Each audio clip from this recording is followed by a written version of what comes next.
Bonsoir à vous les poissons. On va faire un petit tirage pour le mois de mai. Donc je rappelle que c'est un tirage général, que ça ne pourra pas parler à tous les poissons de la planète Terre. Si vous avez une question sentimentale et que vous voyez que ça part sur le travail, eh ben, changez de vidéo parce que je ne fais qu'un tirage en ce moment. Si ça part sur le sentimental, c'est du sentimental. Si ça part sur du travail, c'est du travail ou du familial, j'en sais rien. Mais je ne fais pas un général plus un sentimental. On a la montagne, on a la lettre pour les poissons, mai 2020.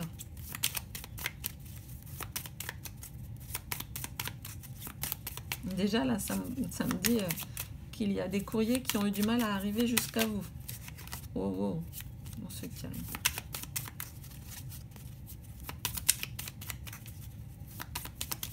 J'espère que vous passez un bon début du mois de mai.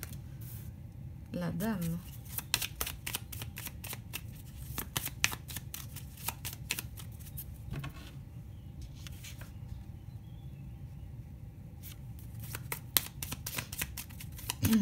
C'est peut-être une dame qui attend un courrier. Mais le courrier a du mal à passer.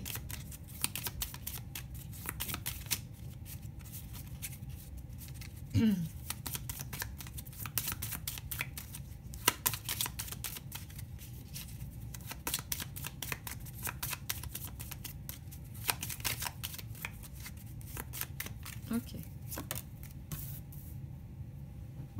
Est-ce qu'on voit bien? Je crois.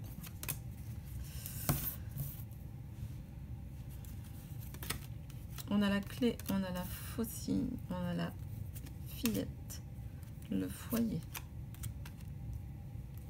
les oiseaux et le bouquet. Bon, alors si vous aimez le sentimental, c'est bon, vous pouvez rester. Alors, moi, ce que ça me dit, c'est que il y a une personne, donc là, on va dire une énergie féminine, qui attend des nouvelles. Apparemment des nouvelles qui ont du mal à arriver,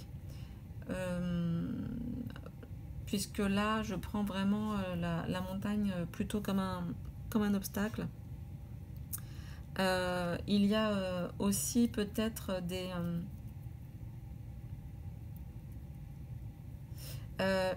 j'ai le sentiment qu'il y a une femme qui tourne le dos à une situation difficile. Pourquoi je dis ça? Parce que il y a quand même la faux en milieu. Donc j'ai le sentiment qu'elle coupe avec quelque chose. Ou peut-être que c'est elle qui a écrit une lettre. Peut-être que c'est vous qui avez écrit une lettre de rupture. Est-ce que c'est pour le travail? Est-ce que c'est une relation? Ça, c'est à vous de voir.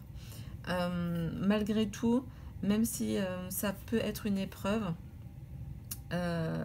il me semble là que vous avez entre guillemets bien fait, parce que ça a l'air d'être la clé à une évolution en fait. Moi j'ai le sentiment que si vous avez rompu, vous allez vers de la nouveauté avec les oiseaux, donc qui je sais pas si on voit bien les oiseaux. Donc qui peuvent être ou de nouvelles perspectives, donc une nouvelle vision de votre foyer. Moi j'ai vraiment l'impression que c'est quelqu'un qui se recentre sur elle-même.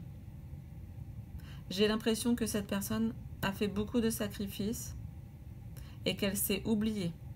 Là, pour moi, ça me parle En fait, ça me parle là, sur toutes les lignes, de la même personne qui s'est oubliée, qui a oublié son enfant intérieur, mais par contre, qui a décidé, en milieu de mois, Bonsoir Shadow. Merci. Qui a oublié, qui s'est oublié, mais par contre qui a compris que sa solution, c'est de s'occuper d'elle. Sa solution, c'est de s'occuper, entre guillemets, de son foyer et de son petit nid. Donc, j'ai vraiment le sentiment qu'il y a une rupture. Est-ce que certains d'entre vous ont quitté leur travail ou ne veulent plus retourner au travail et qu'ils cherchent une solution pour changer de vie? Parce que j'ai quand même en fin de tirage le bouquet, et ça c'est vraiment quand même des situations qui s'améliorent, c'est un cadeau, c'est une guérison.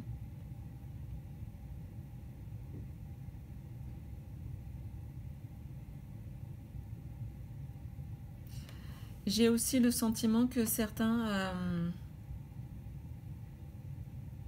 avaient des certitudes sur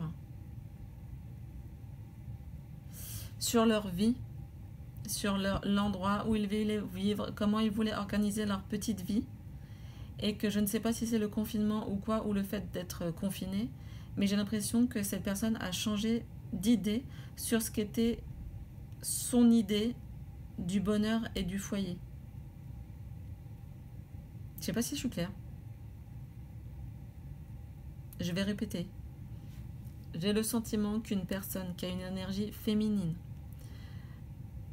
a changé de vision sur un projet qu'elle avait, mais qu'en fait, elle ne voit plus du tout les choses comme ça, et elle cherche une solution pour, en fait,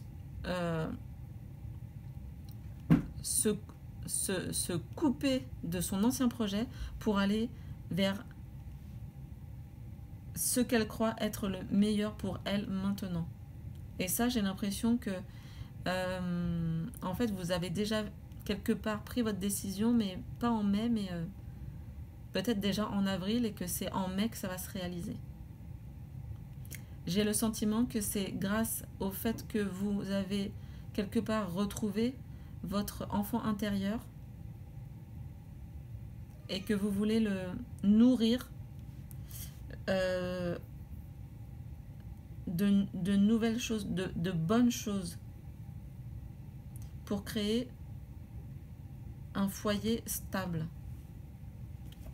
Je ne sais pas si je suis claire. Bref. Je prends l'archange Gabriel,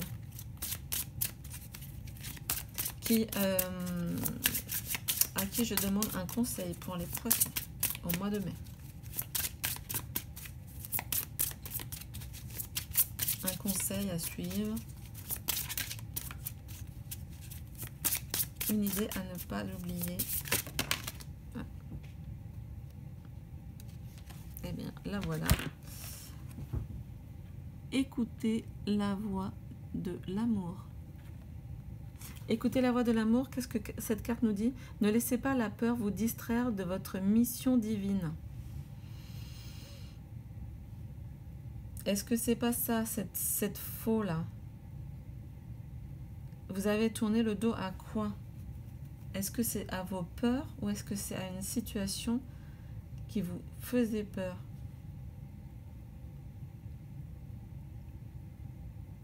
Écoutez la voix de l'amour. En vous aimant vous-même, vous pouvez vous réaliser. Pas ce que veulent les autres, pas ce que veulent un tel ou quoi. Vous, qu'est-ce qui est bon pour vous? C'est le conseil de l'archange Gabriel.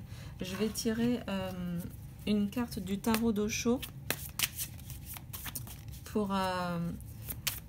voilà, un point auquel il faut faire attention pour les poissons au mois de mai 2020.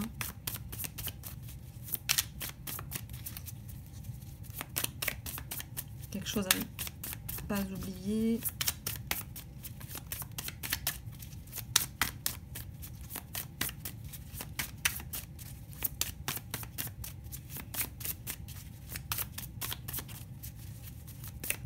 Pour les poissons, une carte.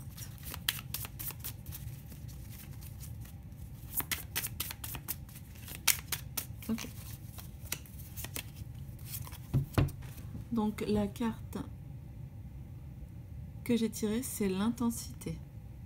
L'intensité, alors ce à quoi ça me fait penser, c'est alors vraiment c'est le personnage qui trace sa route. Le personnage est en plein vol, il fait vraiment un avec, quelque part il fait un avec l'univers et il fonce. Alors, ben, j'ai envie de dire, je sais pas pourquoi, j'ai envie de dire foncez vers vous, mais j'ai vraiment ce sentiment, comme le personnage qui est là sur la gauche, j'ai vraiment le sentiment de prenez-vous dans vos bras, quoi. Je sais pas pourquoi, c'est ça qui me vient. C'est le point à ne pas oublier. Ça me dit aussi, par rapport, comme c'était quelque chose auquel il fallait faire attention, peut-être attention à l'intensité, si vous pensez à une rupture ou à changer de cap et tout, etc. Attention à à la brutalité avec laquelle ça peut être accueilli. Donc peut-être d'y aller piano pianissimo ou je ne sais pas, enfin vous verrez. Maintenant, un point fort pour les poissons, un point positif qui les accompagne, même si ça c'est en fait c'est positif. Alors ne vous brûlez pas les ailes, hein. Ne vous brûlez pas les ailes. Hop là. Alors, un point là dont on me parle qui serait positif pour vous, c'est la solitude. On a toujours l'impression que c'est une carte comment dire, un peu négative et tout, etc. Mais non, en fait, ce que ça nous dit, et là, je reviens vraiment à cette énergie féminine, à cet enfant intérieur dont je parlais, et à ce cadeau dont je parlais au tout début, c'est vraiment, à la limite, pour les choix là, que vous aurez à faire au mois de mai, c'est vraiment de les faire seuls, c'est-à-dire ne demandez de conseils à personne. Essayez pendant ce mois de mai, eh bien, de ne vous tourner vers personne, de ne demander conseil à personne pour aller vraiment au fond de vous, chercher la réponse. Et moi, c'est vraiment ce sentiment-là que j'avais avec la reprise de contact avec l'enfant intérieur, que vous soyez un homme ou une femme, hein, après tout, comme c'est pour ça que j'ai vraiment dit énergie féminine, je le sentais pas forcément comme une femme, mais une énergie féminine. J'ai vraiment le sentiment que c'est la clé d'aller chercher en vous, dans cette solitude, la lumière, hein, parce qu'on voit bien que le personnage va vers la lumière. Il est un peu comme l'ermite du tarot, hein, finalement. Il fait le point seul et il décide seul pour voir là où ça l'amène. Quel est le meilleur chemin pour moi dans mon fort intérieur? C'est à moi de choisir. C'est pas aux autres de choisir. Voilà, c'est ça que ça me dit. Je vais m'arrêter là. J'espère que ça vous aura plu. Ça ne peut pas parler à tout le monde, j'en suis désolée. Mais pour ceux avec qui ça résonne, certaines idées, certaines phrases, c'est sûrement que c'est pour vous. Enfin, sûrement, c'est certainement pour vous. Et je vous invite à mettre un pouce bleu, à vous abonner, à partager si ça vous a plu. Je vous dis à très bientôt et je vous souhaite un excellent mois de mai.